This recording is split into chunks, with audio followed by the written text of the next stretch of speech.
Just because the black woman's experience in the United States of America doesn't amount to a Muslim woman's experience in Iran doesn't make it any less important, doesn't make it any less significant, doesn't make it any less problematic.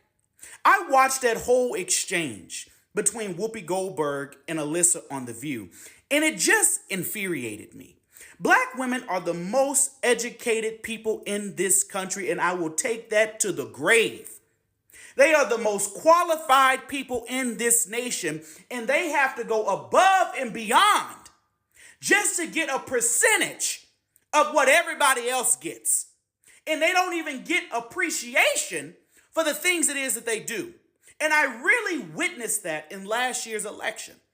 You had Kamala Harris, once a senator, attorney general, vice president of the United States, first female black vice president of the United States of America, who had policies, who had plans, who had a trajectory she wanted to put the United States on. And she got ridiculed, she got bashed, and she got put down by a man who had just been charged for essaying women, a man who botched the handling of COVID-19, a man who crashed our economy because of his poor handling of COVID-19 and a variety of other different things. They chose that over someone who was qualified. So no, the black woman's experience may not be as brutal as a Muslim woman's experience in Iran. However, it doesn't make it any less significant because it's what they're going through here. It's what they're dealing with here. They don't live in any other country. They live in the United States of America. And attention should be brought to it. And things should be done to change it. A black woman has to get multiple degrees just to get a quarter of what a white man gets at his job. And they would probably do circles around him. It wasn't that long ago that black women and black people in general were able to even vote. So I don't appreciate what Alyssa said on The View and trying to put down what Whoopi Goldberg was trying to make and the point she was trying to make. It's the black woman's experience in this country. And it's just as important as So you guys, the conversation about Whoopi Goldberg's statement is still ongoing, where she said black people in America have it just as bad as the people in Iran. She got into it with Alicia on The View and it went viral almost immediately and she started getting called out for it. So many people were not in support. This raised eyebrows in both sides. There were so many black people as well against what she said, and there are some as well now talking about how, she has a point. Like some are saying, yes, if you actually listen to her well, she has a point. So more black people are entering into the chat, and this time it is not a backlash. Some folks are saying, hold on, she might not entirely be wrong. Now, I believe two things can be right at the same time. I just feel like maybe people are reacting because of the period and the time that she said. Maybe it's just like it sounded very insensitive at the moment. I want us to get into what the people are saying before we come back and talk about it. So yesterday on The View, Whoopi and Alyssa got into it. And I don't think Alyssa was hearing what Whoopi was saying. Whoopi made a valid point.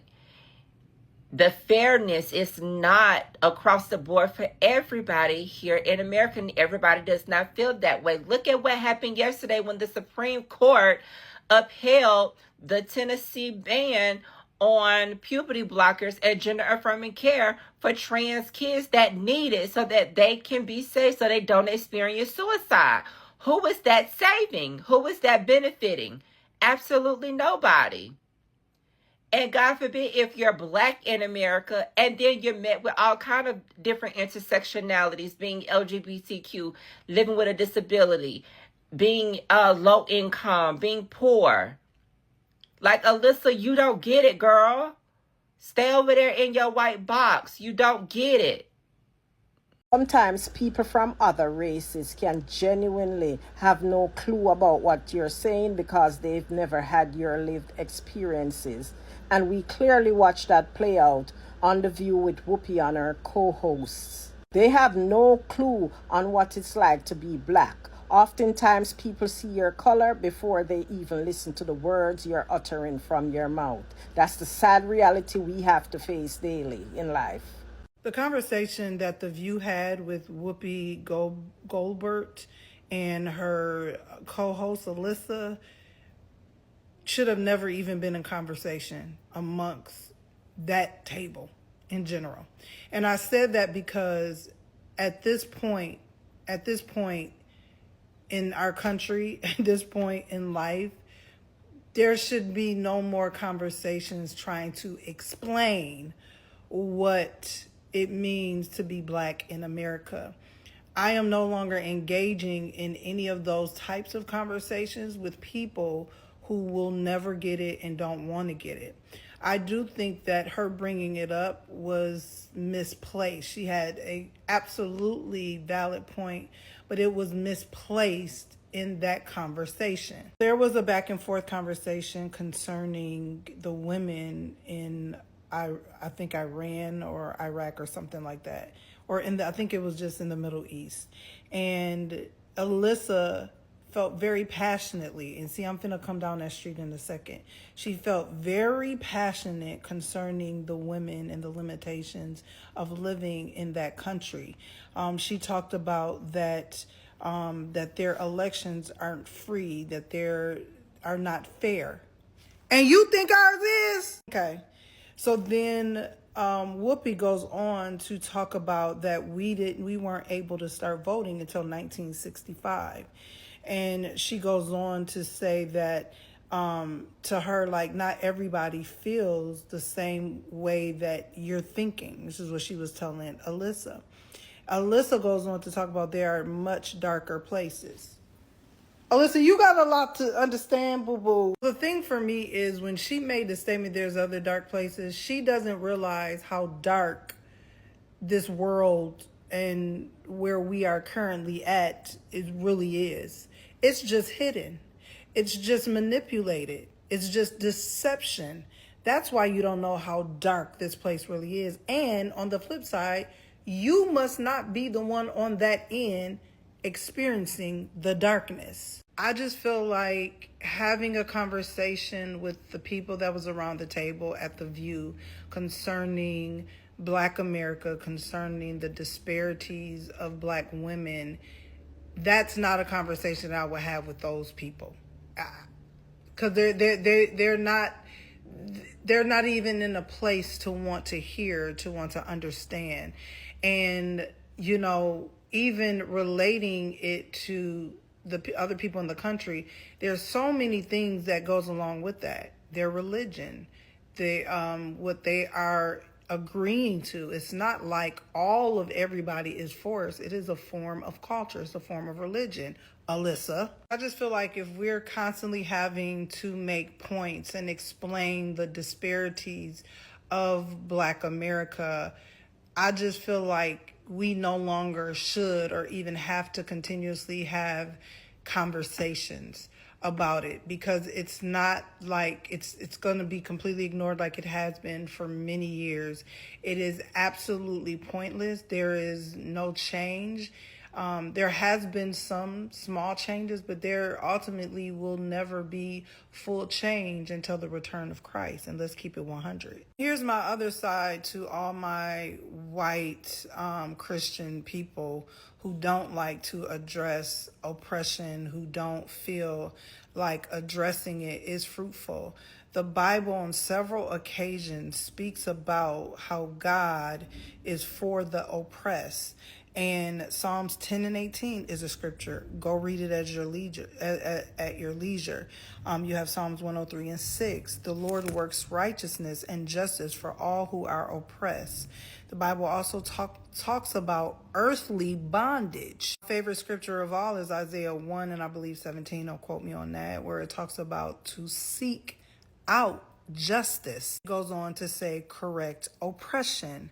So these, and in the Christian community, and I'm only going to speak from that standpoint, in the Christian community, this is something that every church should be standing on, especially like what is happening with the immigrants. I'm not just talking about the African American community, but that's why you have a large portion of Black churches standing up for what is going on with the immigration laws and things of that nature. But y'all don't want to talk about that. Main point, although I understood exactly what Whoopi was saying, I felt like it was misplaced in that setting at that specific time with that specific person. I'm not even going to go down Alyssa's background and who her father is.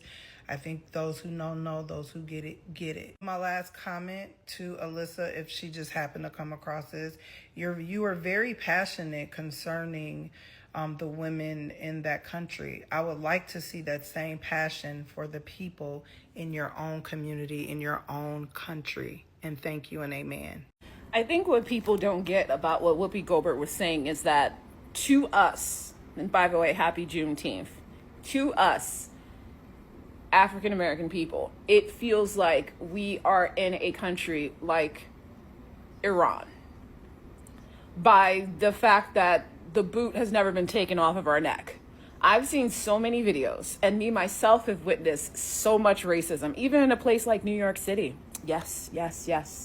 New York City, I've seen racism.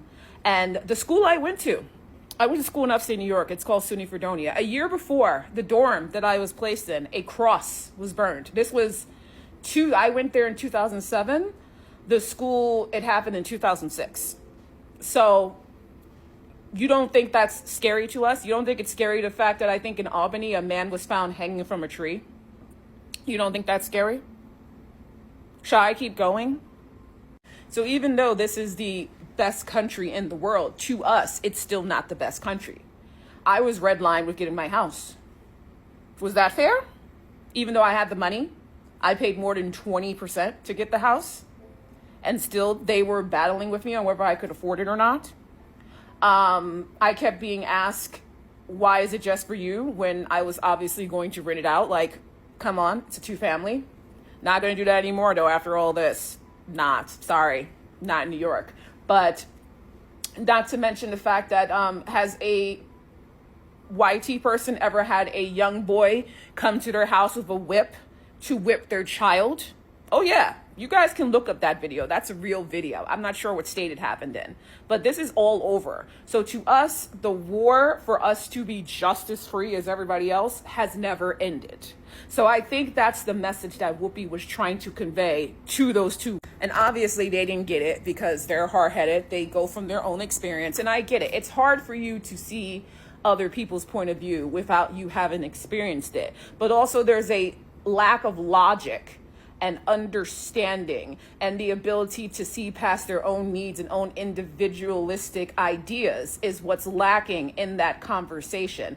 Whoopi is not saying that it is exactly equal to what women experience and what people experience in Iran. She's saying it feels like it. So therefore we understand it as being African Americans, because the world has never been like a piece of cake for us. And granted, there are still things, and I'm even going to blame for our own people, that we blame white people for that we shouldn't, because that's within our control. But we are still considered to be, especially Black women, third-class citizens in the United States of America. That's pretty much what she's trying to say. Whoopi goes from her own experience, and those other two YT women goes from their own experience.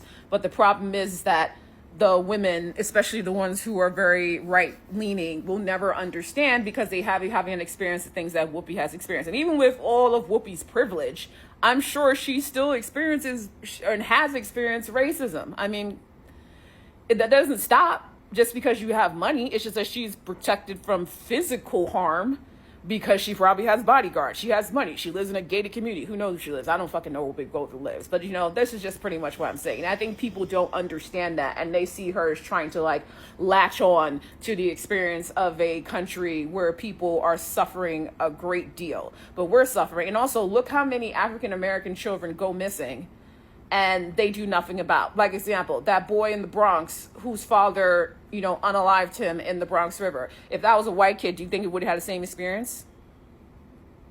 Do you think the police would have turned the people away who wanted to make a report and tell them to go to family court? I'll wait. How many black children go missing and never found? How many black girls? I think it's almost in the 100,000 that go missing over the last decade that are unsolved, trafficked, and people notice. That's why they target them more. So if you don't agree, too bad, but that is our experience. And you can't take that experience away from us just because you feel like it. You feel like it, and what exactly the fuck is happening are two different cups of tea. And that's it. I'm just sick of black people who are not black telling us about our experience here in this country, because that is a crock of fucking shit. And it's annoying. It really is annoying. Stop telling us how to feel and how we feel and what we go through, because that's bullshit. Your opinion is not fact. Our experiences are.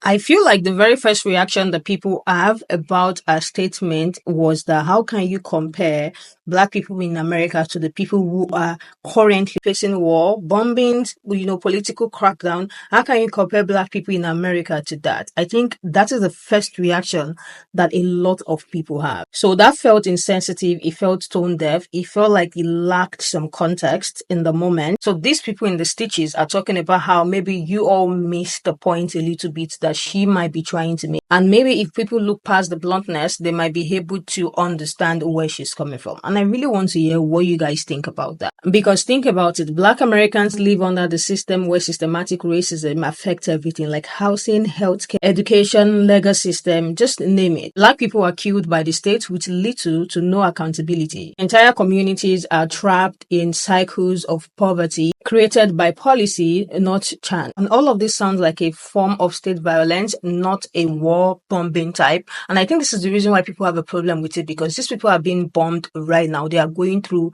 the most right now. So comparing it to them in this particular point sounds insensitive, sounds dismissive, but still does not erase the struggle of black people living in America. Our conversation and what people have been saying surrounding this conversation is just like explaining to us how complex pain can be. Some people are as well saying you are very rich, you don't even go through all of these things. And some are standing up saying that she is speaking on behalf of black people in America. So yes, we all know people are right to be protective of their struggles. And people sometimes can also be right connecting struggles from across borders and showing how oppression shows up in different forms. So basically, the conversation shouldn't be around who had it worse. I don't think black people need anybody to validate that's been happening for 400 years. I think comparing them at that sensitive time can sound tone deaf. So I get where the people who are so angry at what she said are coming from. Like, this moment, these people are being bombed.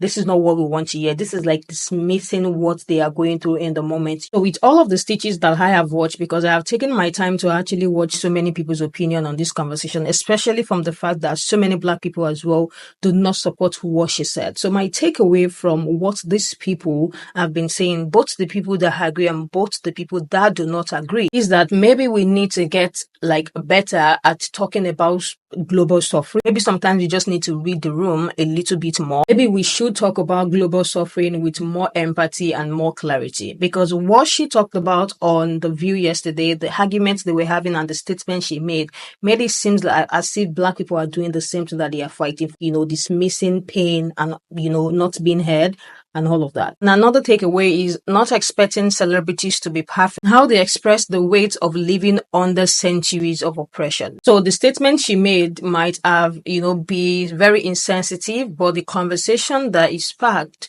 as well is very, very necessary. I believe that wasn't the right statement to make at that point, especially the fact that these people are currently being bombed. And as you guys can see, some black people are not with it. Some black people are coming from a different angle, which is the reason why I'm bringing it to you guys. So let me know what you guys think about the statement she made and as well what the people have been saying. I know this can actually be very complex, but yes, if we can look at it on both ends, let me just hear what you guys think in the comment section. I will be in the comment section reading the comments. I want to hear what you guys think about this particular one, because I feel like it's a very important conversation. So let me know in the comment section, and I am going to see you guys in the next one.